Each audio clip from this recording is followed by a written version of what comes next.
Hi everyone, आज हमारे साथ है पवन। तो पवन मुझे पिछले 7 महीने से जानता है एंड पवन ने मेरी बायो केमिक भी यूज करी है। तो पवन अपने बारे में बताओ सभी लोगों को। हेलो एवरीवन, मेरा नाम पवन नन्ना है। मैं सेकेंड अटेम्प्ट दिया हूँ। मेरे को 671 मार्क्स आए हैं, ऑल इंडिया रैंक 1412। तो पवन, क्या तुम्हारी स्टोरी रही? सो फर्स्ट ऑफ ऑल मेरे अराउंड 15 चैप्टर्स रह गए थे। मैंने 15 चैप्टर्स नहीं किया था बिल्कुल। I didn't even heard the name of 4 chapter. जब मैंने ड्रॉप लिया तब मेरे को पता चला कि ये भी चैप्टर्स है। सो मैंने पहले I started reading NCERT first. Reference के लिए भी सिर्फ मैंने एमटीजी लिया था। फिर मॉक टेस्ट में 300 के ऊपर जा नहीं रहा था बायो में, तो मैंने बहुत सारे स्ट्रेटेजीज को ट्राई किया था। पहले एनसीईआरटी पढ़ना, के बाद एमटीजी के क्वेश्चंस करना and PYQs and module questions. फिर भी अराउंड 320 के इधर जा रहा था, उसके ऊपर जा नहीं रहा था एक्चुअली। तो मेरे फ्रेंड ने मेरे को बायोक नाम का एक बुक सजेस्ट किया था, लेकिन मैंने नहीं बोला और इग्नोर भी करना चालू कर दिया मैं, क्योंकि मेरे को कुछ और नहीं चाहिए था उस वक्त। उसके बाद उसके एक्चुअली ज्यादा मार्क्स आ रहे थे, तो I was suddenly interested in it. तो मैंने भी एक बार ट्राई किया एंड इट वाज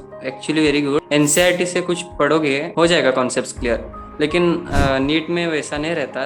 एक एक लाइन से क्वेश्चन उठाते हैं, तो बायोवेक में वैसे लाइक स्ट्रेटेजी था, एक एक लाइन से क्वेश्चन उठाने का। कुछ लाइन होते हैं जो एनसीईआरटी में पढ़े तो है लेकिन भूल जाते हैं हम, वैसा भी कुछ बायोवेक में क्लियर हो जाता है। From then I started developing interest in that बायोवेक। मैंने फिर आपके टेलीग्राम पे देखा था, केम हैक भी था आपके पास and I was very weak in inorganic, very very weak. तो मैंने एक ही स्ट्रेटेजी अप्लाई किया उसके बाद से। पहले एनसीईआरटी रीडिंग, सॉल्व एग्जाम्पल्स भी थे, वो भी इंपॉर्टेंट थे, तो वो, और पीवाईक्यू डेरिवेटिव्स, और लास्ट में केम हैक और बायो हैक, क्योंकि वो एक्टिव रिकॉल के लिए बहुत अच्छा था। तब से मैंने देखा मेरे अच्छे मार्क्स आने लगे, लेकिन फिर भी उतना नहीं आ रहा था। सो मैंने यही स्ट्रेटेजी बार बार यूज कर रहा था। तो उसके बाद प्रोग्रेसिवली मार्क्स बढ़ते गए। तो मेरे एक्चुअली फर्स्ट मॉक टेस्ट में मार्क्स थे 505, उसके बाद हाईएस्ट मार्क्स थे 688 and now I got 671 in second attempt. Second attempt में तुमने क्या क्या डिफरेंट किया फर्स्ट अटेम्प्ट में? तो सेकेंड अटेम्प्ट में जो मेजर मैंने काम किया वो था कि रेफरेंस बुक को ज्यादा देखा ही नहीं मैंने, सिर्फ एनसीईआरटी के कॉन्टेक्स्ट पे ही सब पढ़ रहा था मैं। And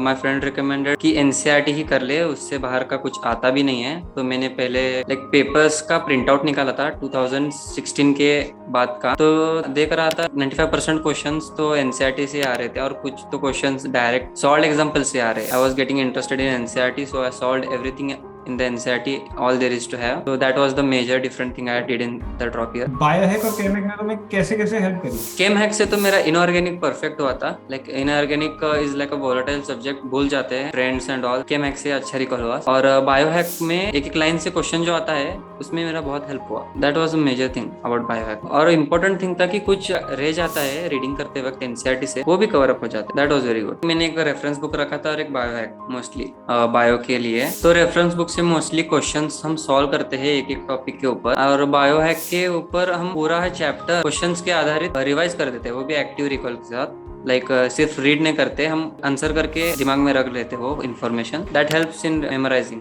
better, more like conceptually visualising, और रिवीजन फास्ट होता है। तो तुम बायोहैक से एक चैप्टर कितने टाइम में कर लेते हो? लाइक बड़ा चैप्टर हो तो ज्यादा से ज्यादा 25 मिनट लगते थे, लाइक एमबीओआई का, मॉलिक्यूलर बेसिस का। और छोटे चैप्टर हो तो 5 मिनट 10 मिनट लगता था। एक यूनिट तो पूरा लाइक 40 मिनट्स में हो जाता था। पवन, तुम अपने जूनियर्स को रिकमेंड करोगे बायो और केमिक? हाँ, मैंने दिया भी उनको बुक, एक्चुअली केम हैक का दे दिया उनको। तो पवन, एक लास्ट थिंग तुम क्या बोलना चाहोगे सारे नीट एस्पिरेंट्स के लिए जो तुम्हारे जैसे हैं, उन्होंने फर्स्ट ड्रॉप ले रखा है, सेकंड ड्रॉप ले रखा है? मेरा फर्स्ट एडवाइस है कि मेंटल हेल्थ को ज्यादा प्रमोट करो, खुद भी अच्छे रहो। Meditation is very helpful in this. Don't ever give up, sweet things take time. बहुत बढ़िया लगा पवन बात करके। All the best. Thank you.